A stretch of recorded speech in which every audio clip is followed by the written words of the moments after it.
usted siente tal cosa, puede ser hipertenso. Como dice mucha gente, me duele la cabeza, debes tener alta la presión. No existe eso. Por supuesto que puede dar presión, le puede dar cefalea, por supuesto que puede, pero no es una causa directa. Vamos a ver por qué. La propia hipertensión no se puede dar dolor de nuca, una tensión emocional, dormir mal, puede dar dolor de nuca. La lesión vascular secundaria a la hipertensión es la que puede producir síntomas del sistema nervioso central, del corazón, del riñón. Eso sí produce síntomas. Entonces no vaya a confundir. El doctor dijo que la presión no da síntomas. Presión simple no da síntomas, pero ya las complicaciones dan síntomas. Síntomas y signos propios de la etiología de la hipertensión secundaria. Cuando es renal, tiroidea, cuando es por problemas del uso de corticoides. Síntomas comunes. Cefalea, ¿quién no tiene dolor de cabeza? ¿Cuál es la causa principal de dolor de cabeza? Digestiva. Segunda, emocional. ¿Quién tiene más dolor de cabeza, el hombre o la mujer? La mujer, porque tiene ciclos hormonales problemáticos. Y eso cambia todo en la mujer, hasta el carácter, incluye el carácter. Porque no todas tienen también los ciclos normales. Hay trastornos, más, menos, hormonas, sube, baja. Peor en el embarazo. Entonces, realmente hay cambios tremendos. Cefalea, la disnea. La disnea, la falta de aire, se puede producir por cualquier otra causa. Pulmonar incluso, mareos también. Trastorno digestivo puede dar mareo. Trastornos visuales y palpitaciones. No quiere decir que esto no se presente con la hipertensión, se puede presentar, pero no son propios de la hipertensión. Entonces tenemos, ¿cómo vamos a hacer a pensar en que esto es por la hipertensión? Por descarte. Tiene esto, no tiene nada de esto, solo tiene hipertensión. Entonces probablemente sea. Diagnóstico se establece por 3 determinaciones separadas como mínimo por una semana. Eso dice la teoría. Pero si tiene una persona, esto es para las presiones que son mínimamente altas, grado 1. Para eso es esta definición. Porque aquí abajo incluso dice, cuando hay presiones por encima de 200, la máxima, no hay para qué decirle venga de aquí 5 días, una semana y después otra vez. Ya hacen diagnóstico ahí.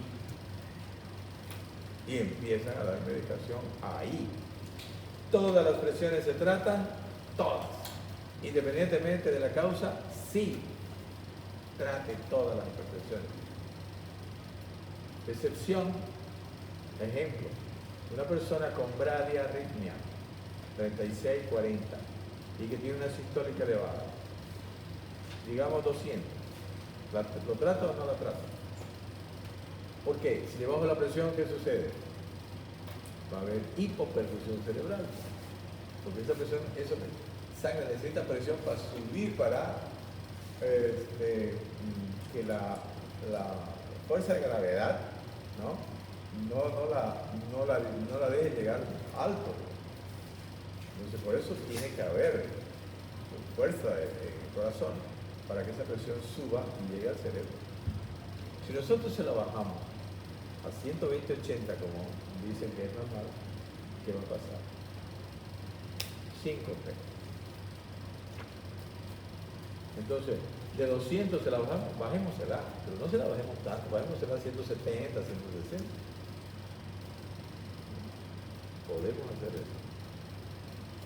No podemos bajar los límites. Eso es solamente una situación que de repente se les puede presentar y ustedes dicen, el docente de cardiología de la Gabriel, cuando yo pasé, decía que todas las hipertensiones se tratan sí o sí. No, es que no era bueno, ya era medio. Entonces, hay generalidades y hay excepciones. Así que hay que tener ese cuidado. Entonces, excepto si el paciente presenta niveles iguales o mayores a 210 milímetros de mercurio de sistólica o iguales o mayores a 120 de diastólica.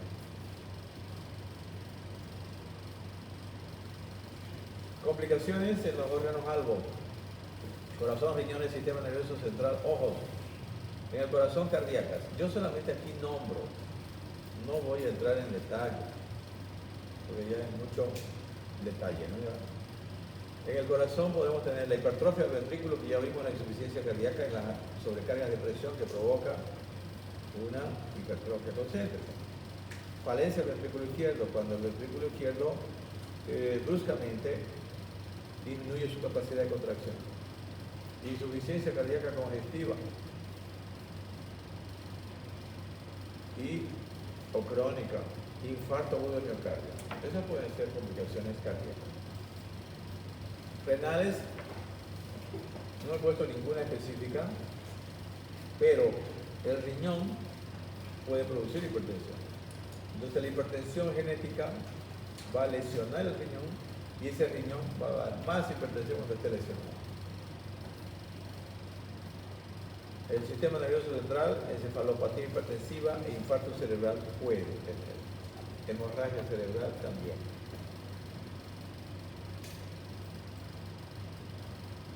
Las formas clínicas debe hacer la diferencia por el riesgo, la necesidad de tratamiento inmediato. Entonces, ¿qué hacemos con un hipertenso? Si tiene una hipertensión importante de 180 por 110, lo tratamos. Si no siente nada, le damos bioral. Solamente si es una crisis hipertensiva, ya hacemos otro tipo de tratamiento. Por eso dice, se debe hacer la diferencia por el riesgo.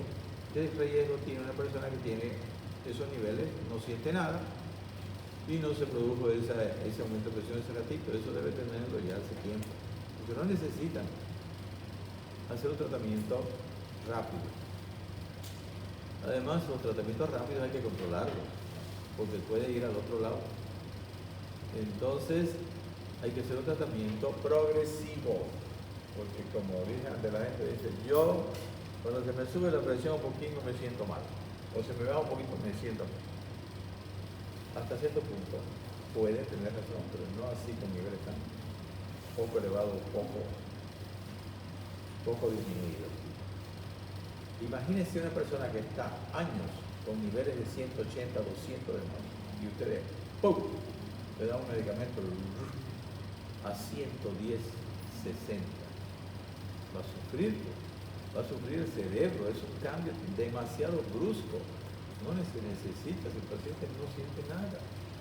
Hay que darle medicamento y hay que bajar poco a poco. Cuando son pacientes así, yo bajo hasta 140, 100, 150, 100. O sea, el gran problema es que no tenemos una regla y decir, a ver, le vamos a dar este medicamento, tanta cantidad para que baje tanto. No existe eso. Eso es empírico. En parte primero porque las personas son diferentes y en parte segundo porque los medicamentos no actúan igual en todos. Hay medicamentos que no les bueno, que no les hacen nada a alguna persona, no les bajan nada. Hay que usar 1, 2, 3, 4 medicamentos para conseguir bajar la presión.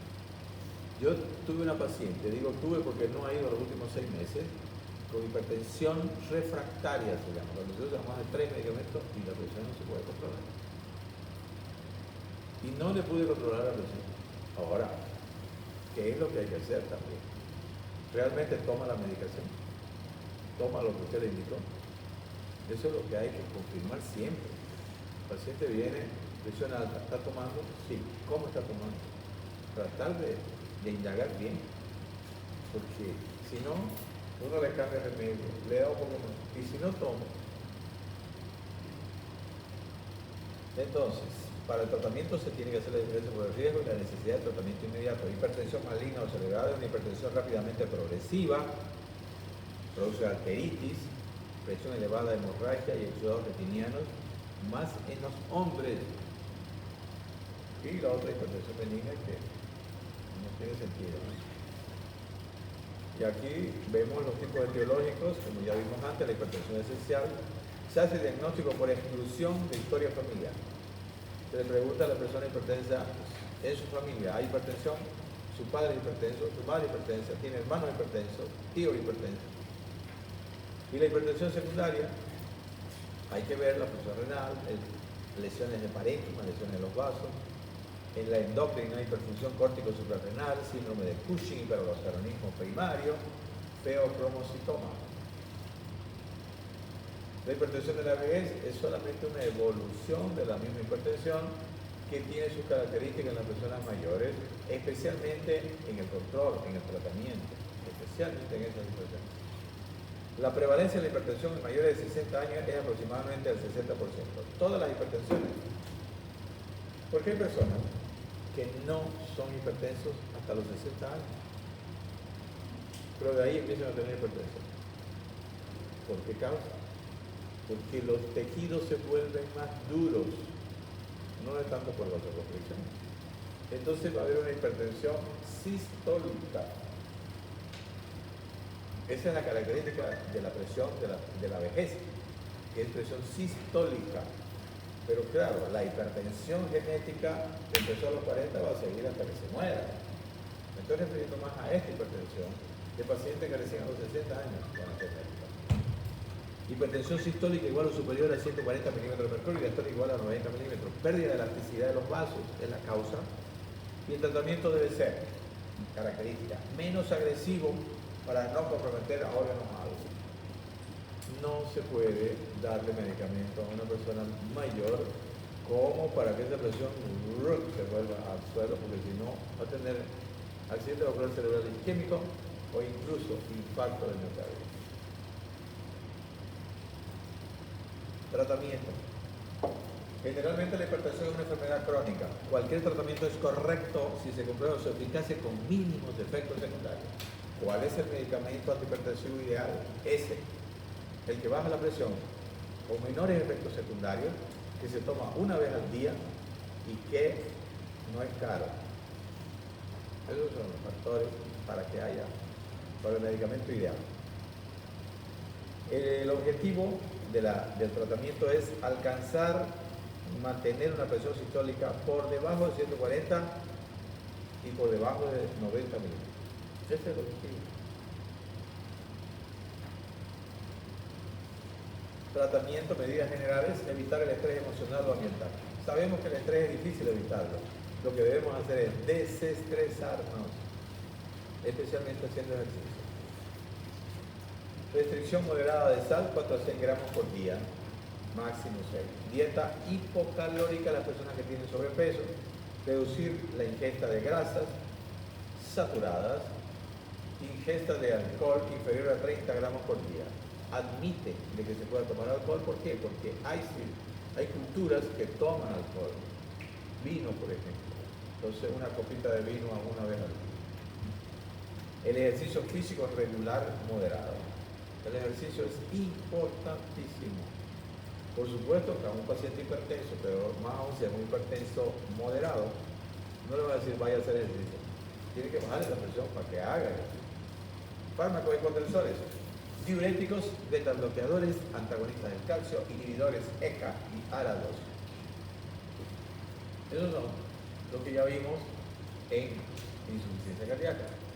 Acá la diferencia es que vamos a usar desde inicio dosis mayores. Diuréticos, de dos maneras actúan. Primero, en forma aguda, disminuyendo los volúmenes circulantes. Y segundo, la más importante, produciendo vasodilatación por disminución del sodio de las paredes.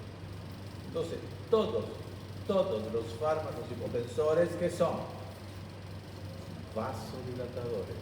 ¿Por qué? Porque la causa principal de la hipertensión es la resistencia periférica aumentada, vasoconstricción. Simple, ¿no? Si hay esto, le damos esto, vasodilatar, baja la presión. Los diuréticos recién van a tener esta segunda forma de actuar después de 4 semanas aproximadamente. No es de inicio, ¿ya? Va a demorar porque tiene que salir ese sodio. Vamos, entonces, los diuréticos que vamos a usar en la hipertensión son las tiazidas. Máximo efecto 3 semanas, potencia de acción de otros fármacos. Efectos secundarios. Puede producir hipopotasemia, hiperuricemia, intolerancia a la glucosa e hiperlipemia. Son los efectos secundarios de los diuréticos que tenemos que tener en cuenta. Hay pacientes que producen ácido úrico y ahí no se nos dificulta el uso de diuréticos. Y algunos que depletan mucho potasio van a tener calambres. La espironolactona es un diurético ahorrador de potasio, se lo llama, pero tiene otros efectos importantísimos. Bloquea la aldosterona y elevación de potasio sérico cuando se usa aldosterona y por ejemplo el paciente no tiene ya la capacidad normal del riñón. En los pacientes diabéticos hay que tomar en cuenta y no usar espironolactona si no estamos seguros de que el riñón está bien. Esto puede producir acidosis metabólica, náuseas y ginecomastia como problemas colaterales. La ginecomastia como creo que lo vimos, ya se pudo eliminar usando la eplerenona, que es un derivado de la espironolactona. Es un poco más carita, pero ya no le aumenta la mama en los hombres, porque ese era un problema. Los hombres no querían tomar porque les crecía la mama y les daba vergüenza. Entonces, ya está solucionado. En los hombres, yo uso poco espironolactona. Se trata de usar lo menos posible.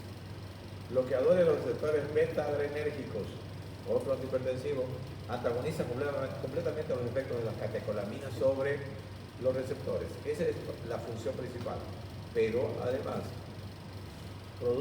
disminuye el gasto cardíaco porque disminuye la fuerza de contracción, porque no hay necesidad de que sea el gasto cardíaco mucho mayor. 2, la resistencia periférica también disminuye, o sea, son vasodilatadores. En el riñón inhibe la secreción de renina, no todos. Las terminaciones postganglionares tienen secreción de catecolamina, inhiben la secreción de catecolamina. Y los receptores beta del sistema nervioso central y en el hipotálamo y tronco cerebral, disminución de la actividad simpática eferente, la que va del cerebro hacia los efectores musculares, los músculos lisos de los vasos. Beta bloqueadores, contraindicaciones. Los beta bloqueadores contraindicados son los de primera generación: propranolol, atenolol, porque no se debe dar en insuficiencia cardíaca, fíjense, pero los últimos se dan en insuficiencia cardíaca, están indicados en la bradicardia, EPOC y bloqueos AB. Efectos secundarios pueden producir hipoglicemia en diabéticos en uso de hipoglicemiante. No tanta hipoglicemia, sino que el atenolol y el propranolol enmascaran los niveles de azúcar en sangre. Aumento de los triglicéridos y fenómeno de Raynaud, que ya ustedes lo conocen. Beta bloqueadores, ventajas: no producen hipotensión postural ni por ejercicio, excepto los que están combinados, como por ejemplo el carvedilol, que tiene efecto alfa, aunque es poco. Puede producir. Cardioprotector en la isquemia, por eso son también usados los beta bloqueadores. Hay disminución de la muerte súbita en los infartos. ¿Cuáles son? La betalol y carvedilol son medicamentos mixtos, no son solo beta bloqueadores. Bloqueador alfa y beta producen hipotensión postural. La betalol casi no se lo utiliza acá. Antagonista del calcio, disminuyen el calcio intracelular y vasodilatan. Actúan directamente sobre la musculatura lisa en los vasos. Tenemos dos tipos: tipo anodipino, tipo nifedipino y tipo verapamilo. El tipo nifedipino, tenemos el nifedipino y tenemos ahora el lecarnidipino. No tenemos en el mercado ya el nitredipino. Tenemos amlodipino, nifedipino y lercanidipino. No afecta la conducción atrioventricular, no disminuyen el gasto cardíaco y tienen cierto efecto natriurético al principio. Quiere decir que, escuchen, compañero, ¿qué es el efecto natriurético?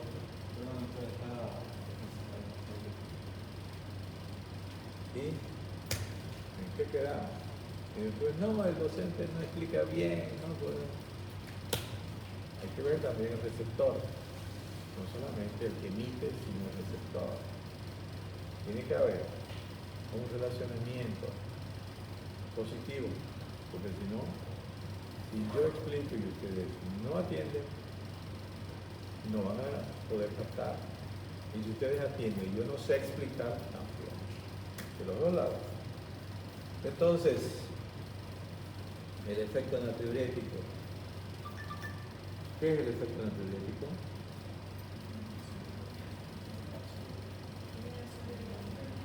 Elimina sodio, porque el agua no sale solo. Porque también al sodio se lo llama natrio. Elimina sodio. Tiene que eliminar sodio porque el sodio arrastra el agua. Y no solo sodio, elimina potasio. Tratamiento antagonista del calcio tipo verapamilo. Antes cuando se usaba el nifedipino sublingual, por ejemplo, en cápsulas líquidas, producía un rubor en la cara, se ponía caliente y la persona se ponía roja. Antagonista del calcio tipo verapamilo, tenemos el verapamilo y el diltiazem. Estos tienen un efecto un poquito diferente. El verapamilo tiene más o menos una función parecida a los betabloqueadores. Bradicardia y descenso del gasto cardíaco, enlentece la conducción auriculoventricular y favorece la intoxicación digitálica.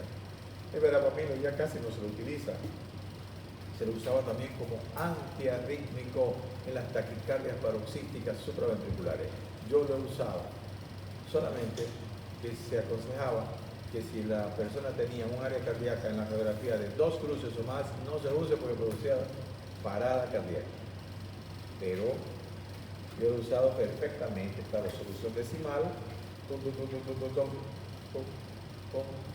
sale? Hermosísimo.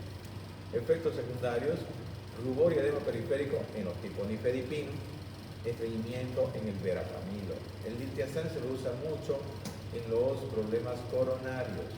El otro día hay un señor joven que tiene Wolff-Parkinson-White y tiene taquiarritmias tan rápidas que lo trastornan, que casi se desmaya y tiene opresión en el pecho. Pues yo no lo había usado como antiarrítmico. Y tengo a mi primo que vive en España, que es un poquito mayor que mí, que es cardiólogo, y emparentado con este señor, y fueron a mi consultorio. Y él me dice, yo sugiero de que le demos diltiazem. Le dimos diltiazem. Disminuyeron las crisis. Y el diltiazem no es tan potente. Yo no creía que podía hacer eso. Pero es una experiencia que uno la adquiere a veces después de mucho tiempo de tener un medicamento cerca. Yo le daría amiodarona, le daría propafenona, pero realmente hizo efecto. No cortó del todo, pero sí él se siente mejor, ya no tiene palpitaciones muy rápidas independientemente de las taquiarritmias. Son efectivas en concentraciones plasmáticas altas de renina. Bueno, estamos hablando ya de los IECA. Los IECA son inhibidores de la enzima convertidora de angiotensina. Son efectivas en concentraciones plasmáticas altas de renina, en la hipertensión vasculorenal, cuando hay trastornos de la vena, de la arteria aferente especialmente, y en la hipertensión esencial. IECA tenemos, el primero fue el captopril, absorción rápida con estómago vacío, efectos secundarios, granulocitosis, neumopatía membranosa, no neuropatía.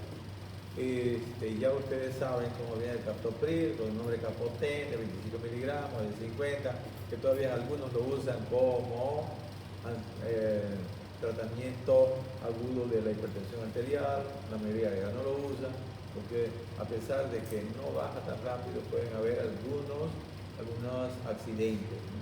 Yo usaba el nifedipino sublingual en gotas y desapareció ya, nadie en el mercado porque surgieron algunas complicaciones, perdón, por gente que no lo usó bien para mí, porque eso tenía un protocolo. solo debería usarlo un médico, debería tomarse la presión, 180, 110 para usarlo, no con menos presión. Se daba, yo usaba hasta 10 gotas, y acá ya tuve miedo, usé 3, 4. En Brasil usaba 10 gotas cuando salía. Media hora el paciente tenía que estar ahí, tenía que controlarse la presión cada 10 minutos. A los 30 minutos ya se estabilizó, podía ir.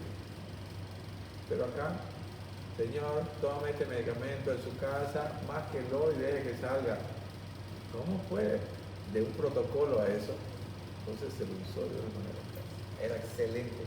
En algunos casos, por ejemplo, en algunas crisis de hipertensión, si usted no está cerca de un lugar donde le vamos a poner endovenosa y todo eso, en una emergencia, por lo menos un poquito para que vaya disminuyendo, porque los otros medicamentos comprimidos demoran mucho para hacer su lenguaje.